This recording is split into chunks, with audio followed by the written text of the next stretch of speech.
ทุกๆปีนั้นบุตรหลานและก็ทายาททั้งหลายได้ทำบุญกฐินมาตลอดวัดโบราณารามพร้อมกับท่านมีที่กายุโกภวะอภิวาทนาสิวิกันติจังวนปัจจยิโนจังโยธรรมาวัฏันติอายุวันโนสุขังกาลังกัลเลกันติกามัญญาวัฏัญยุวิกามัสสลาตังเลนะทินังอริย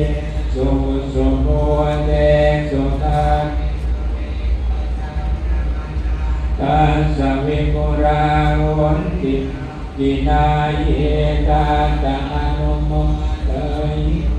ยาวาจังกโนติวานเรเอวาตันเอวังตวังวิจโยวะโหหิจยันตุเตยมังคะเรอปราดิตาวันนังสิเสปะทวิภูคะเรอภิเสเกสาภะพุทธานังอาคาปะโตภะโมทติกุณาคาตังตุมังตุปาภาตังตุหัวติตังตุกโนตุมะหัวโตจะตุยตังพระมจาริตุปตาคิกายกรรมังวาจากรรมังปทาคินังปทาคินังมโนกรรมังปณิทิ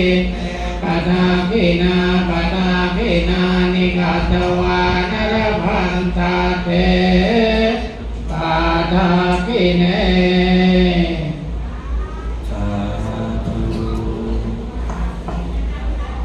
ขอบใจขอบคุณ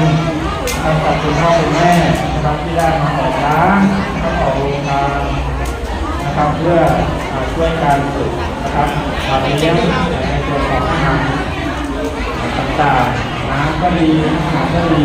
กับซึ่งโรงทาน